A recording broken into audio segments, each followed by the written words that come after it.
বৌমা, এখনো পর্যন্ত তোমাদের কেউ গঙ্গাকে ঘাস খাওয়ানি। দেখো সে ক্ষুধার জ্বালায় কেমন কাঁদছে। আরে তোমার বাবার অভ্যাস হয়ে গেছে, সে খুব ভোরে আমার নাম উচ্চারণ করে। সকাল হওয়ার সাথে সাথেই সে আমাকে বৌমা বলে চিৎকার করতে শুরু করে। তোমার বাবা কখন যে আমাকে ছেড়ে দেবেন কে জানে বাবা। বৌমা, ও বৌমা। আমি আসছি। কি হয়েছে?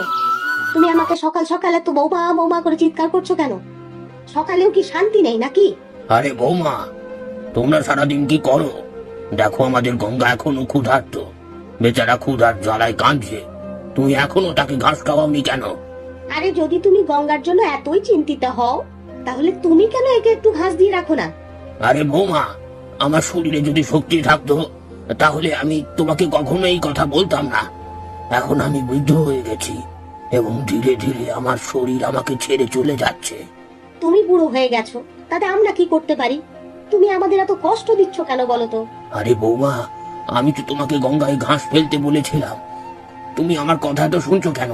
আর এতে হরি কোথায়? সে এখন ঘুমোচ্ছে। তুমি কি এতক্ষণ ধরে ঘুমাচ্ছ? কি হয়েছে বাবা? এত সকালে সুশীলার ওপর রাগ করছো কেন? আরে বাবা, আমি রাগ করছি না। আমি তোমার বৌমাকে বলেছি গঙ্গাকে ঘাস খাওয়াতে। তারা যখন কথা বলছে তখন হারিয়া বাবার ছোট ছেলে রামু সেখানে এসে পৌঁছায়। আরে বাবা, তুমি বাইরে বসে আছো কেন? আরে বাবা, আমি গঙ্গার জন্য ঘাস কুড়াতে মাঠে গিয়েছিলাম। আরে আরে, রামুর কাছ থেকে কাজ করিয়ে নিতে তোমার কি একটু লজ্জা লাগে না? এই বেচারা এক চোখে দেখতে পায় না, যদি তার কিছু হয়ে যায়। বাবা তার ছোট ছেলের জন্য একটু বেশি চিন্তিত। আরে বাবা, যদি সে কিছু কাজ করে তাহলে কি সে অসুস্থ হয়ে পড়বে? হ্যাঁ বাবা, ভাবি আর ভাবি ঠিকই বলেছে, আমার কোনো সমস্যা নেই। আরে আরে বাবা, তুমি জন্ম থেকেই অন্ধ, এক চোখে কিছুই দেখতে পাও না। যদি তোমার কিছু হয়ে যায়।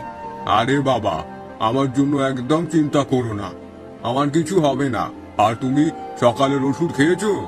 বাবা, তুমি যখন স্নান করবে তখন আমি গঙ্গাকে ঘাস খাওয়াবো। টিঙ্কাপুর নামে একটি গ্রামে বসবাসকারী হরিয়া বাবার পরিবারটি ছিল এরকমই। তার স্ত্রী মারা যাওয়ার পর তার বড় ছেলে হরি এবং তার স্ত্রী সুশীলা তার বাড়িতে থাকতেন, এবং তার ছোট ছেলে রামু, যে জন্ম থেকে এক চোখে অন্ধ ছিল, সে এক চোখে কিছুই দেখতে পেত না। হরিয়া বাবা সবসময় চিন্তিত থাকতেন যে তার মৃত্যুর পর রামুর কি হবে। রামুর বড় ভাই এবং বৌদি রামুকে মোটেও পছন্দ করতেন না। হরিয়া বাবার একটাই ইচ্ছা ছিল যে রামুর যেন তার জীবন দশায় একটি ভালো মেয়ের সাথে বিয়ে দিতে পারেন।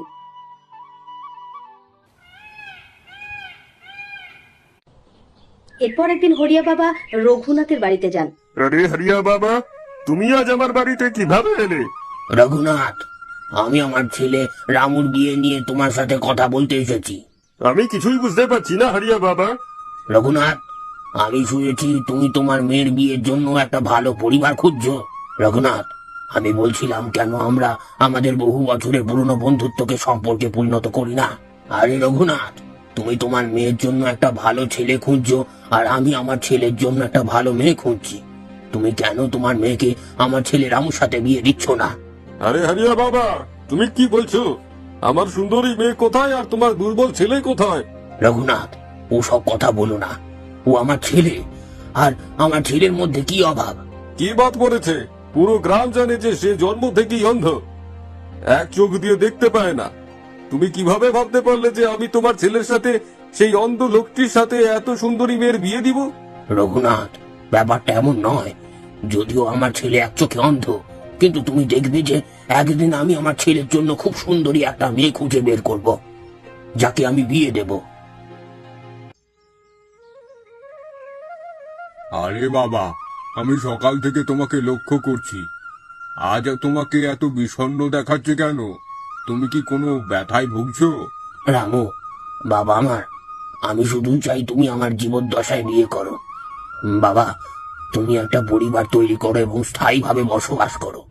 যদি আমার কিছু হয় তাহলে তোমার কি হবে তা আমি জানি না বাবা। ও বাবা, তুমি আমার জন্য এত চিন্তা করো? বাবা, তোমার প্রতি হরি আর সুশীলার আচরণ দেখে আমার খুব খারাপ লাগছে।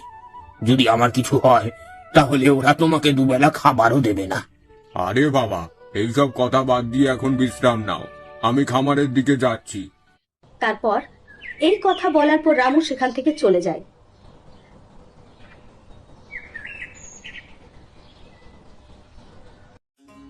কি হয়েছে ভাগ্যবান, আজ তুমি এত খুশি কেন? আরে আজ যখন তোমার ওই গাধা ভাই আর তোমার বাবা কথা বলছিল, আমি গোপনে তাদের পুরো কথোপকথন শুনেছিলাম। ভাগ্যবান, ওরা দুজন কি নিয়ে কথা বলছিল? আরে তোমার বাবা বলছিলেন যে রামু, আমি চলে যাওয়ার পর তোমার কি হবে। হরি আর সুশীলার আচরণ দেখে আমার খুব খারাপ লাগছে। শুধু তাই নয়, আজ বাবাও রামুর জন্য একটা সম্বন্ধ খুঁজতে গিয়েছিলেন। ঠিক আছে, তুমি কি ওই কাদার জন্য কোনো মেয়ে খুঁজে পেয়েছো নাকি? আরে কে জানে কোন মেয়ে যে ওই ছেলেকে বিয়ে করতে রাজি হবে। তুমি দেখবে ও সারা জীবন আইবুড়োই থাকবে। তুমি ঠিক বলেছ, কোনো মেয়েই ভাগ্যবান রামুকে বিয়ে করতে প্রস্তুত হবে না। আমি শুধু সেই দিনের অপেক্ষায় আছি যখন তোমার বাবা মারা যাবেন আর তোমার বাবার মৃত্যুর পরে তোমার ছোট ভাইকে আমাদের বাড়িতে চাকর হিসেবে রাখবে। তুমি ঠিক বলেছো ভাগ্যবান। আর যাই হোক, আমরা চালাকি করে বাবার কাছ থেকে সমস্ত সম্পত্তি আমাদের নামে হস্তান্তর করেছি।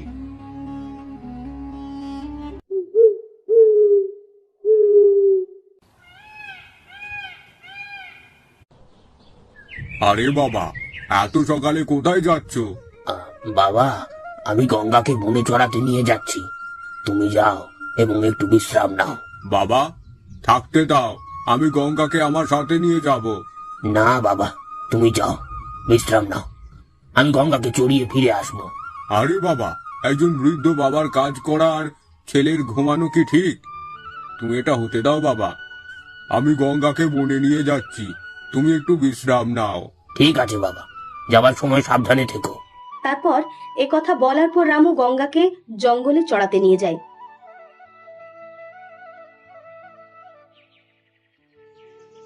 এবং জঙ্গলে পৌঁছে গঙ্গা, তুমি এখানে শুধু চড়তে যাও। আমি যখন ওই গাছের নিচে বিশ্রাম নিচ্ছি তখন বেশি দূরে যেও না। এই কথা বলার পর রামু গাছের নিচে বিশ্রাম নিতে যাচ্ছিল।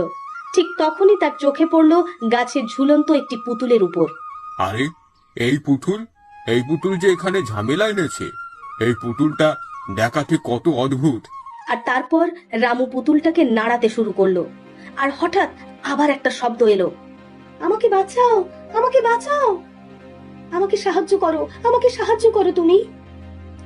আমি তোমাকে সাহায্য করতে বলছি। কে সাহায্য চাইছে? এখানে আশেপাশে কেউ দেখা যাচ্ছে না, তাহলে এই আওয়াজ কোথা থেকে আসছে? আমি তোমার সামনেই আছি, দয়া করে আমাকে বাঁচাও। হ্যাঁ, আমি কেবল এই পুতুলের মাধ্যমেই কথা বলছি। আরে, কে সাহায্য চাইছে? আমার সামনে এসো। আরে, এই রোগা মেয়েটা কিভাবে কথা বলতে পারে? ও কি ভূত? আরে না, আমি ভূত নই। আমিও তোমার মতো একজন মানুষ, কিন্তু কেউ আমাকে এখানে বন্দি করে রেখেছে। দয়া করে আমাকে সাহায্য করো। কে তোমাকে এখানে বন্দি করে রেখেছে এবং আমি তোমাকে কিভাবে সাহায্য করতে পারি? আমি এখনই তোমাকে সব বলতে পারছি না। তুমি শুধু সেই ঘন বনের মাঝখানে থাকা লবণাক্ত জলের পুকুর থেকে জল এনে আমার উপরে ছিটিয়ে দাও, যাতে আমি আমার আসল রূপ ফিরে আসতে পারি। আমি কি লবণাক্ত পুকুর থেকে পানি এনে তোমার উপর জল ছিটিয়ে দেব? দয়া করে আমাকে সাহায্য করো, আমি অনেক সমস্যায় আছি। ঠিক আছে, একদম চিন্তা করো না।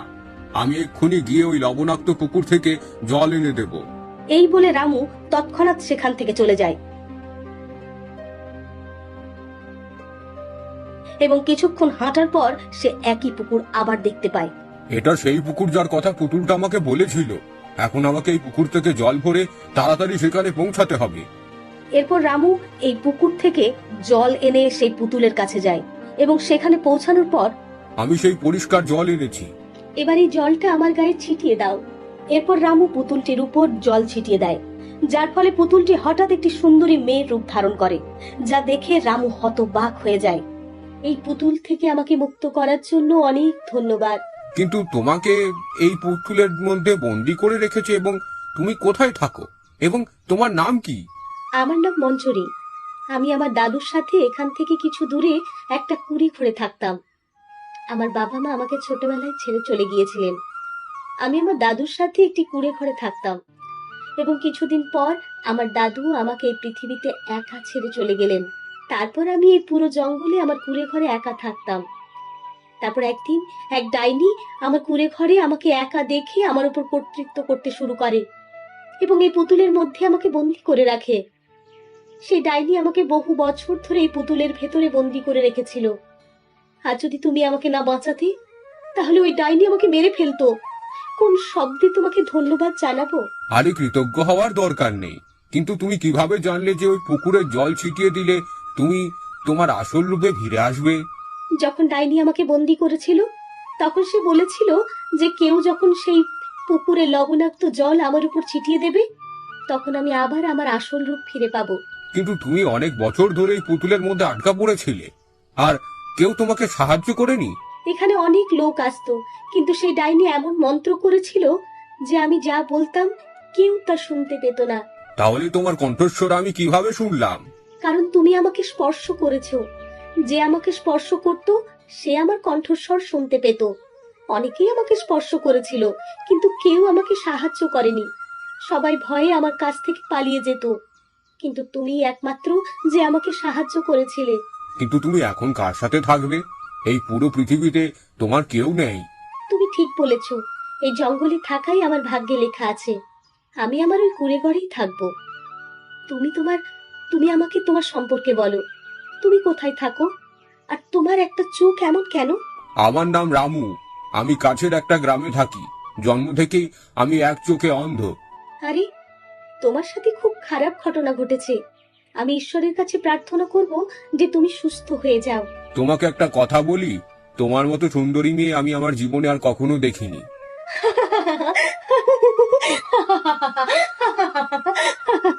তুমি সত্যিই খুব সুন্দর। আমি তোমাকে কিছু বলতে পারি? না, বলো। আমি তোমাকে বিয়ে করতে চাই। তুমি কি আমার মতো একজনকে বিয়ে করতে চাও? সাবধান, আজকের পর যদি তুমি নিজেকে জারজ বলেছ, আমি তোমাকে বিয়ে করতে প্রস্তুত। আমি আমার জীবনে তোমার মতো সুদর্শন এবং দয়ালু মানুষ দেখিনি, যে নিজের জীবনে চিন্তা না করে অন্যদের সাহায্য করে। এইভাবে মঞ্জুরি ও রামু বিয়ে করে এবং বিয়ের পর তারা দুজনেই তাদের বাড়িতে চলে যায়। আমরা পরবর্তী অংশে গল্পটির আরো জানবো।